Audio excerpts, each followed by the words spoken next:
दोस्तों नमस्कार, जय श्री राधे। हम आज आपको बताएंगे सब साधनों का सार में दूसरा टॉपिक नंबर 2। दूसरा, शरीर मेरा नहीं। क्या है इसमें कि अनंत ब्रह्मांडों में अनंत वस्तुएं हैं, पर उनमें से तिनके जितनी वस्तु भी हमारी नहीं है। क्या गजब का सार है। फिर शरीर हमारा कैसे हुआ? ये सिद्धांत है कि जो वस्तु मिलती है वो बिछुड़ जाती है, वह अपनी नहीं होती है। इसमें क्या समझना है? शरीर मिला है और बिछुड़ जाएगा, इसलिए वह अपना नहीं है।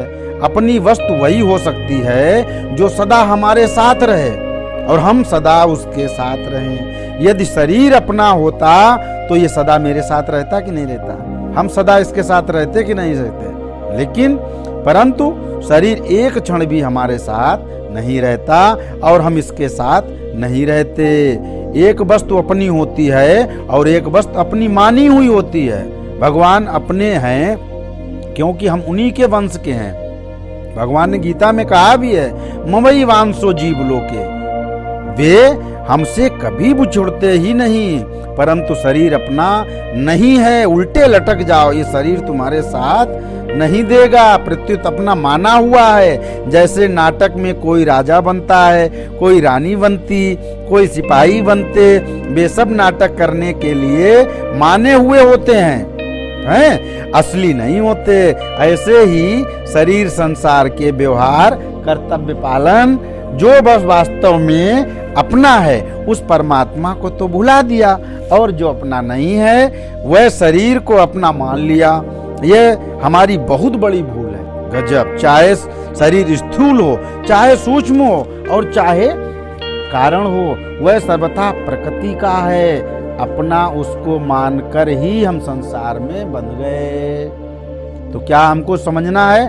परमात्मा का अंश होने के नाते हम परमात्मा से अभिन्न हैं। प्रकृति का अंश होने के नाते शरीर प्रकृति से अभिन्न है। जो अपने से अभिन्न है उसको अपने से अलग मानना, और जो अपने से भिन्न है उसको अपना मानना संपूर्ण दोषों का मूल है। गजब। जो अपना नहीं है उसको अपना मानने के कारण ही जो वास्तव में अपना है वह अपना नहीं दिख रहा है। बस इतना है।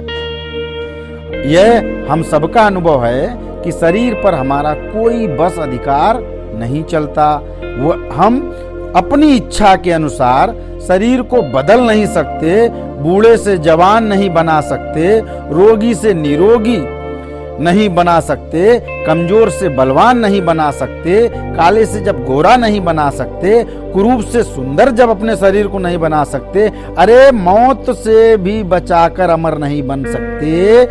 हमारे न चाहते हुए भी, लाख प्रयत्न करने पर भी शरीर बीमार हो जाता है, कमजोर हो जाता है, बूढ़ा हो जाता है और मर जाता है। जिस पर अपना बस न चले उसका अपना मान लेना मूर्खता है कि नहीं? कि शरीर मेरा नहीं है। आज ही हम तीसरी भी हेडिंग कंप्लीट कर रहे हैं, शरीर मेरे लिए भी नहीं है। आप बताइए कि शरीर मेरा नहीं है, शरीर मैं नहीं हूं। अब आखिरी आया, शरीर मेरे लिए नहीं है। शरीर नाशवान है, हमारा स्वरूप अविनाशी है। अविनाशी तत्व के लिए अविनाशी वस्तु ही हो सकती है। नाशवान वस्तु अविनाशी के लिए कैसे हो सकती है? अविनाशी के क्या काम आ सकती है?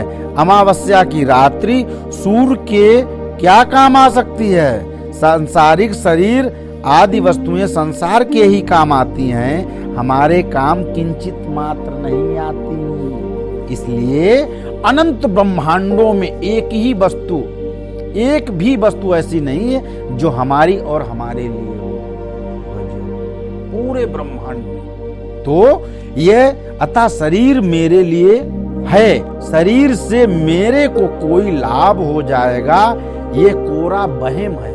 समझो कितना गूढ़ ज्ञान है कि शरीर मेरे लिए कुछ लाभ हो जाएगा, कोरा वहम है। शरीर केवल कर्म करने का साधन है और कर्म केवल संसार के लिए ही होता है।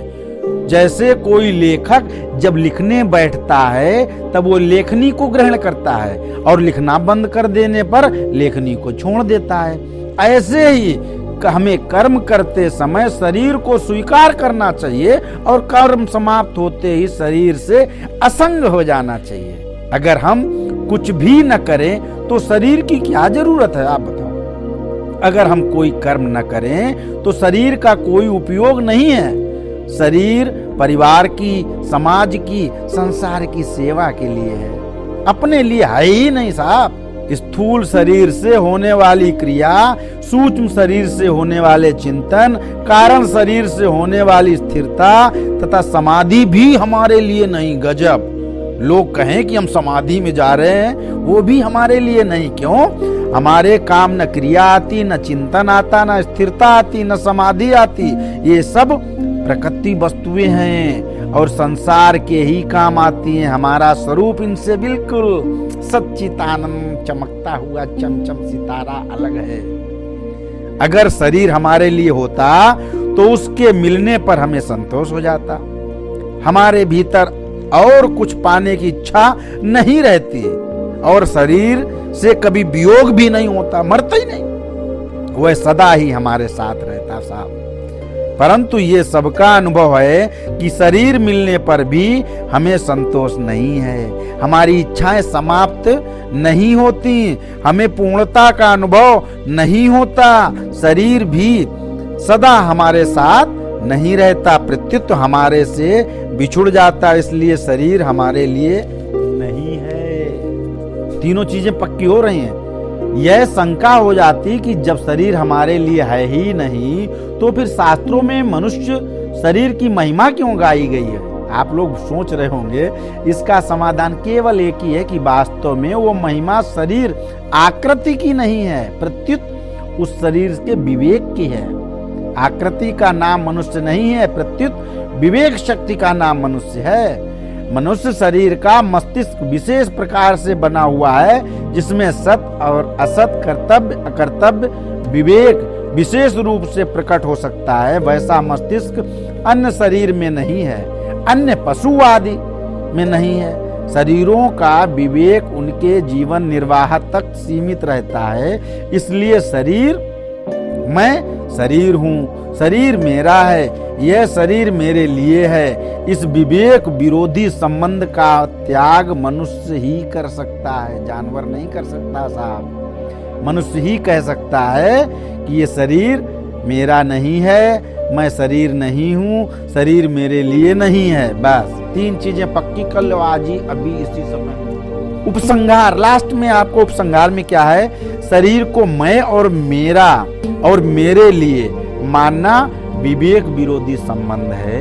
विवेक विरोधी संबंध को रखते हुए कोई भी साधक सिद्धि को प्राप्त नहीं हो सकता।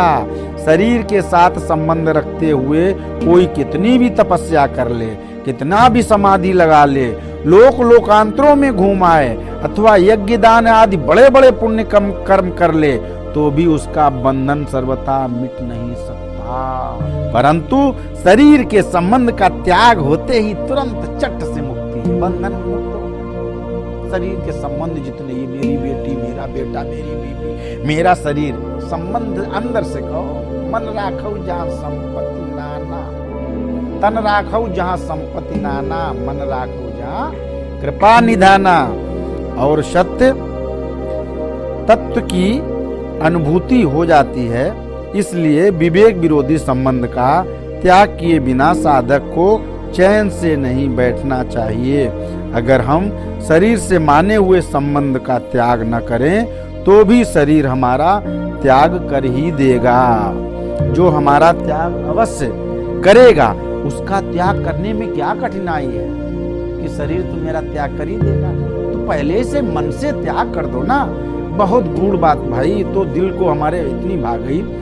किसी भी मार्ग का साधक क्यों न हो, उसे इस सत्य को तो स्वीकार करना ही पड़ेगा कि शरीर मैं नहीं हूं, शरीर मेरा नहीं है, शरीर मेरे लिए नहीं है। कारण कि शरीर के साथ अपना संबंध मानना ही मूल बंधन और दोष है, जिससे संपूर्ण दोषों की उत्पत्ति होती है।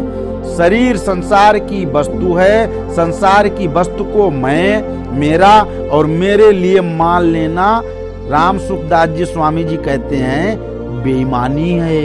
इसी बेईमानी का दंड जन्म मरण रूप महान दुख। इसलिए साधक का कर्तव्य है कि वह ईमानदारी से संसार की वस्तु को संसार को ही मानते हुए उसे सेवा में समर्पित कर दे और भगवान की वस्तु को अर्थात अपने आप को भगवान का ही मानते हुए भगवान को समर्पित कर दे। ऐसा करने से ही मनुष्य जन्म की सार्थकता है।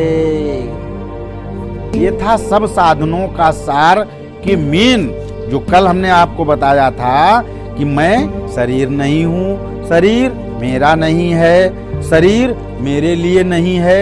इनका है कि आप कितनी भी साधना करते रहो लेकिन ये 3 मंत्र पकड़ लो तो अभी इसी समय मुक्त हो।